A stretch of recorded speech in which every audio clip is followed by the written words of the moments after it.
Salam kasih saudara semua.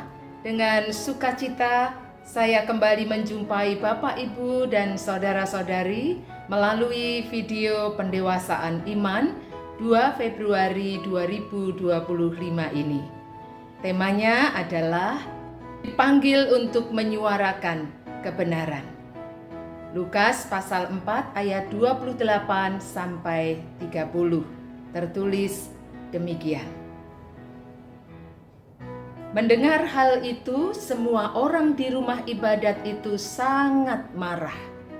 Mereka bangkit lalu menghalau Yesus keluar kota dan membawa dia ke tebing gunung tempat kota itu terletak untuk melemparkan dia dari tebing itu. Tetapi ia lewat di tengah-tengah mereka lalu pergi. Saudara-saudara, di tengah beratnya kehidupan dan kerasnya persaingan di berbagai bidang, kebenaran sering sulit untuk dimunculkan, apalagi jika berkaitan dengan hal-hal yang sensitif, seperti pemerintahan, ketidakadilan, penderitaan, dan lain-lain.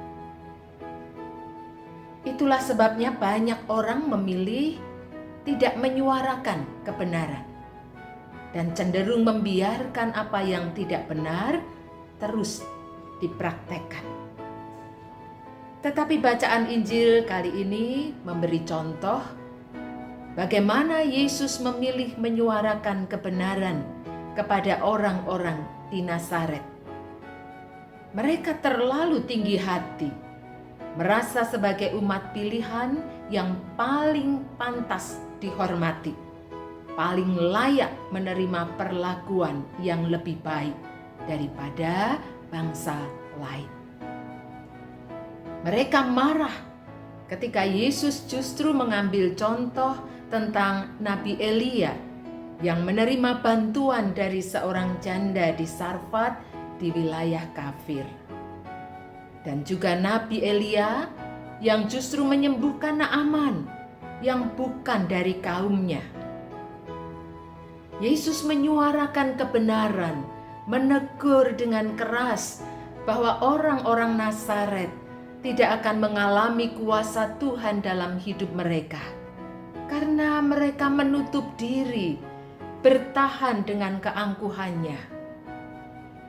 Semua orang yang mendengar sangat marah, merasa tersinggung dengan kebenaran yang diucapkan Yesus, sehingga ingin mencelakakan Yesus.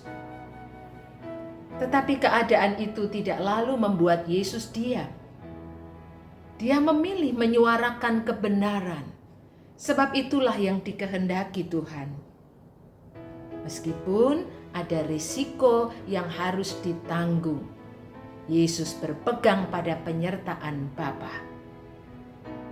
Saudara-saudara, pada masa sekarang, menyuarakan kebenaran juga dapat membawa pada situasi sulit, menghadapi banyak ancaman, dibenci, ditolak, difitnah, kehilangan pekerjaan, dianggap cari muka, sok benar, minta dipuji, dan sebagainya.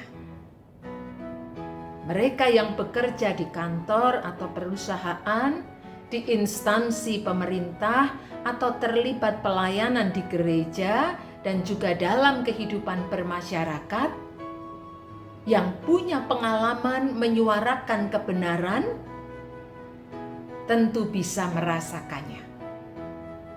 Tidak sedikit yang lalu berhenti, tutup mulut, dan masa bodoh, sekalipun banyak hal tidak benar di sekitarnya. Saudara-saudara yang dikasihi Tuhan, memang tidak ringan dan mudah, tetapi sebagai pengikut Tuhan Yesus, kita dipanggil untuk meneladan Dia, menyuarakan kebenaran di lingkungan masing-masing. Jangan berpikir bahwa sikap dan langkah kita sia-sia. Yang penting, mengerjakan sesuai kapasitas kita, dan percayalah akan ada dampak positif meskipun belum terlihat saat itu juga. Yakinlah Tuhan akan memberikan penyertaan. Teruslah bersemangat menyuarakan kebenaran. Tuhan Yesus memberkati.